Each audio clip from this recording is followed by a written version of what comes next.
I think there are some leaders who it's baked into their DNA to be blessed with vision and certainly to be led by their conscience and passion to care for others. And that's Kelley Evans. Kelley said at one time, I think, when she said that she believes that it doesn't matter where you live, you should be able to have quality health care. A visionary that understood what could happen and what should happen in the community. Clearly, one person can make a difference, and that's what Kelley did. I moved to Red Lodge in November of 1990 and immediately started working at what was then Carbon County Memorial Hospital and Nursing Home. And then pretty quickly things started changing here. They were owned by an out-of-state organization called Lutheran Health Systems, and they unwound their relationship here. And I found myself as the interim CEO. It's kind of legend. When you look what happened in Red Lodge, you had a hospital that had someone who, or an organization that was managing it, and one day decided to leave. And they turned off the lights. They shut the doors. I really believed Red Lodge needed to have a hospital. So we had to get ourselves organized, me as a new interim CEO, and figure out what we were going to do. Can we salvage the hospital?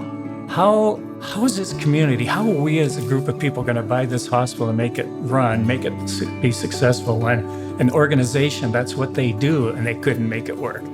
The real gift that Kelley had early on was bringing the people together. On April 1st of 1991, we opened up as an independent facility. We had 0 accounts receivable, and we had payroll due in 2 weeks and accounts payable due in 2 weeks. So, yeah, it was a wing and a prayer. She was the glue that held everything together. We're looking at everything from a money standpoint, of profitability, and she's got this passion, this drive of, okay, I understand that, but don't forget we're taking care of people here. Kelley saw it from a different perspective. She just saw the importance of rural healthcare. A visionary that understood what could happen and what should happen in the community. She took a hospital that was going to close in a small region and brought it up to a standard of care that is really as high as any rural hospital in the nation. It reminds me of an old Proverbs which says, where there is no vision, the people perish. And in this situation, Kelley had the vision. That hospital could have closed for good.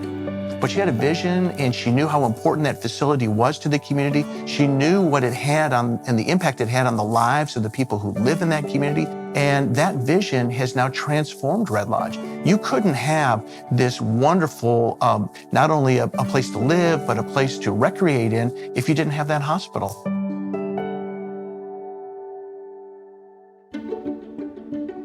She also recognized that her hospital wasn't alone in the state or in the country. And I'm sure she would tell you today she didn't know a whole lot about what a CEO really did for everything, but she learned as she went. I remember the first time I went to the CEO, what's called the CEO mid-year meeting in Big Fork. I was terrified. And one of the CEOs who knows who he is sat back in his chair and said, "Who sent their administrative assistant?" But that aside, I was able to get on the board of directors, and I learned to love healthcare policy. Well, Kelley, I think, was a force both statewide and on the federal level.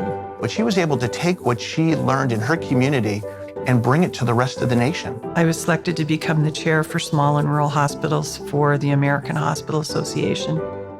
And then from there, I was selected to be on the American Hospital Association Board of Directors. She worked with Senator Baucus around the critical access program. It was a pilot program. Congress adopted it as a permanent program, and it morphed to the critical access hospital program. Watching that evolve to go on to be a national program was just amazing. Mentorship is critical. And from what I've heard from other CEOs across the state, Kelley has always been willing to be that coach to new and to seasoned CEOs. I mean, I definitely think that she's been a strong leader in the female role, and she really wants more females to excel like she has excelled. I started out as a CNA in this organization, and now I'm one of the directors, and I owe that to her. She's definitely a mentor of mine. And going forward, wherever I want to go with my future, she will definitely have that, want to be like her. Her legacy is certainly the building of this hospital, but it's also the development of teamwork and a staff that is exemplary. Kelley doesn't lead from telling people what to do. She gets in the trenches and works with everyone that she works with and around. She's always encouraged her leadership team to be part of decision-making, that she has always really pushed us to sort of think outside the box. She, I think, is an amazing leader. She's strong, but she also is very transparent and is very inclusive. Transparency is a value that I hold dear.